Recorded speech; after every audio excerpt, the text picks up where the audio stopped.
Obrigado, Bruno. Agora a gente vai dar seguimento.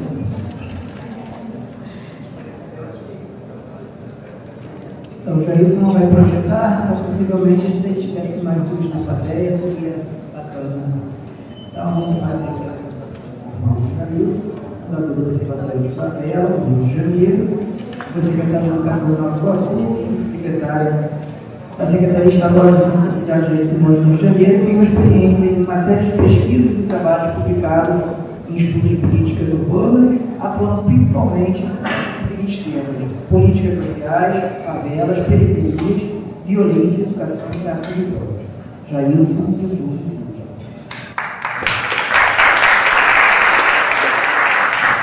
Boa tarde a todos e a todas, né? Não entrou arte aí nesse campo de discussão. Então, agora, na verdade já tem mais tempo. A minha experiência se cruza com um conjunto de coisas, né? Eu sou professor da universidade, então isso caracteriza um olhar acadêmico, um olhar sistemático, ordenado, conceitual sobre o real. Eu sou ativista social, desde 13 anos estou metido em militância na sociedade civil, dentro de partido político, educação popular, sindicato em movimento, movimento comunitário, isso sempre na periferia. Criação do Observatório de Favelas, de várias outras organizações na Maré, no Rio de Janeiro, o IES, por exemplo. E sou educador, há 30 anos eu trabalho com educação, né? Então, o meu papel aqui um pouco com vocês, mais do que discutir conteúdo específico da questão de arte e educação, das ações educativas, é discutir a dimensão política dessa ação. Eu imagino que a grande maioria que trabalha nesse campo das ações educativas, trabalha com arte e educação, tem interesse pelo menos nisso. Então, o meu papel é muito mais trazer para vocês um conjunto de questões e problematizações desse campo, para a partir daí despertar interesse para vocês conhecer essa experiência bela amarela, que eu vou falar também sobre ela. Mas então minha fala muito mais, acima de tudo, é provocar para vocês um processo que eu chamo, que é a minha profissão, o meu ofício para matar a vida, é ser desnaturalizador. Essa é a minha profissão, né? O meu papel fundamental é desnaturalizar o estabelecido. É isso que eu proponho fazer. É colocar em questão por que as coisas têm que ser desse jeito, ou se as coisas não podem ser diferentes. Isso tem muito a ver com a minha trajetória.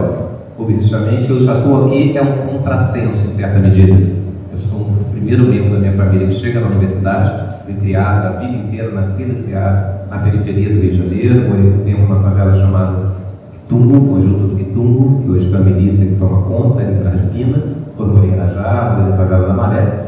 Isso me torna um doutor, me torna um pós-doutor, me torna um professor da universidade. E ao mesmo tempo, eu tenho todo o processo de identificação da minha função conceitual a partir desse lugar. Então, quando eu falo desse lugar, naturalmente, e quando a gente propõe um conjunto de ações na favela, na periferia, no Rio de Janeiro, a gente está sempre propondo outra forma de cidade. Daqui a 16 de outubro, eu lanço um livro lá no Centro Cultural Federal chamado Novo Carioca. Sou eu, amigo querido, chamado Faustini, Marcos Luiz Faustini, vários de vocês devem conhecer, os maiores ações culturais, certamente, hoje do Rio, do Jorge Barbosa, companheiro de UF, de criação do Observatório de Favelas há muito tempo. É sobre esse conjunto de coisas que eu quero começar a conversar com você. Primeiro, começa pela própria etapa do seminário, vamos colocar uma parceira antiga, que foi parceira lá em Nova Iguaçu, né, irmão? E ele estava no seminário lá no Caluche, no mês atrás do movimento, e estava discutindo exatamente a questão da arte e educação, né? E a minha primeira dúvida sobre isso é se existe isso. Por exemplo, é possível falar em arte e é possível falar em educação. Mas quando a Lara, por exemplo, fala em arte e educação, aí eu fico pensando, então existe um estatuto específico para a arte e existe outro estatuto específico para a educação. Qual é o estatuto da educação? Na minha cabeça, por exemplo, eu trabalho com educação há muito tempo, tradicionalmente se fala que a educação serve para formar a cidadania, para preparar a cidadania, para construir a cidadania, exercitar a cidadania. Eu tenho horror a isso, principalmente porque sempre se fala isso em relação ao outro, né? É como parte do princípio, a partir dessa ideia, de que o outro não é um cidadão. Ele tem que ser preparado para ser um cidadão. Logo, se ele não tiver a educação, ele não é efetivamente um cidadão. Passa do princípio que existe um momento de se tornar cidadão, que é quando você atinge determinado grau de escolaridade, por exemplo. Quando o meu princípio é exatamente o contrário. Para mim, a cidadania, ou ser cidadão, é um atributo social. Significa que todos nós nascemos cidadãos. Sendo cidadão, nós temos direito à educação. E não só à educação.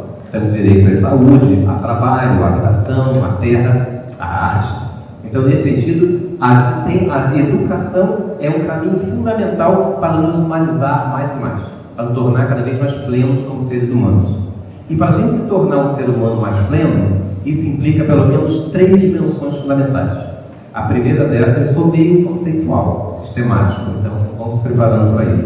A primeira questão básica é a gente pensar no desenvolvimento das habilidades cognitivas, da nossa racionalidade, da capacidade de pensar sistematicamente, de operar conceitos. Isso é uma função fundamental. Eu só estou aqui porque eu passei pela escola. Meus pais, que tinham educação semi-primária, não teriam condições de me permitir ir além da experiência que eles viviam, que era a experiência do senso comum. Eles não tinham formação conceitual, eles não tinham formação em filosofia, eles não tinham formação científica. Eu adquiri isso no sistema escolar e na escola pública da periferia. Um pouquinho que também essa naturalização que toda escola pública é ruim, é precária, que foi ficando ruim com o tempo, é muito mais complexa que isso a escola pública. Então, obviamente, a escola pública permite desenvolver racionalidade. Só que a educação não tem só esse papel, o desenvolvimento da racionalidade científica. Ela também necessariamente precisa nos ajudar a trabalhar, a conviver com o outro, com a diferença principalmente. Então a escola tem uma dimensão na sua função, trabalhar uma dimensão ética de forma fundamental. Nós precisamos aprender a conviver com o outro no ambiente urbano, na cidade, na polis, na dimensão política dessa convivência, desse mundo social, e para isso nós temos que praticar valores. Tem muita gente que fala que educação se traz de casa, eu conheço um monte de professor que fala isso. De casa também se traz homofobia, racismo, sexismo, machismo e um conjunto de intolerância religiosa. Então, obviamente, a educação, a instituição educacional tem a obrigação de trabalhar valores. E a terceira dimensão fundamental, que não se pode pensar na educação efetivamente que humanize, é a dimensão estética, a dimensão artística. Nesse sentido, não pode haver uma educação despido da dimensão estética. A educação, necessariamente, então a arte é um componente fundamental da educação, é uma dimensão da educação, ela não é um apoio ou um suporte para a educação. Então nós não podemos falar em ações educativas no campo da arte contemporânea, mas não podemos falar simplesmente como se a arte fosse um espaço fora da educação, porque a gente já reduz a dimensão racional, a uma dimensão instrumental, e isso é muito perigoso. A segunda questão que eu queria discutir com vocês é a dimensão política da arte hoje. A arte é muito interessante, eu sou muito apaixonado pela dimensão gratuita, sensível e lúdica, em certa medida, da arte, no sentido que ela tem de mais fora da lógica da produção, fora da lógica da relação custo-benefício, fora da lógica do homo econômicos, mas ela é objetivamente um instrumento fundamental de reprodução da desigualdade do nosso mundo social.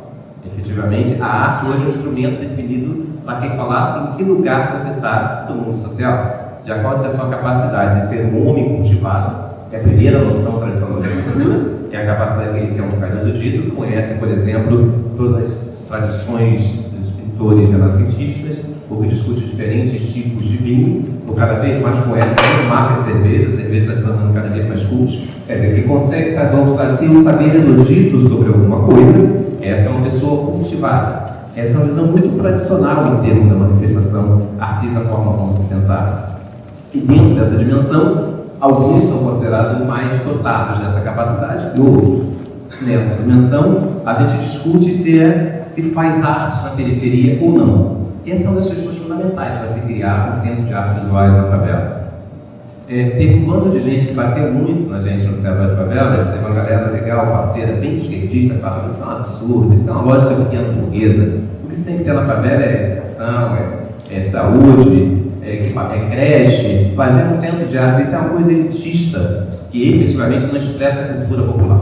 Então nós temos uma classificação aí. Certamente, os pobres, os moradores de periferia, não cabe ter acesso a esse tipo de artes visuais, porque afinal eles têm outras demandas mais imediatas. Já teve gente falando para a gente o seguinte: não, isso é muito legal, isso é muito bom democratizar o acesso, é muito bom que as pessoas tenham acesso. Agora, tem que ter clareza, né? É uma ilusão achar que vai se produzir artista nas periferias. Não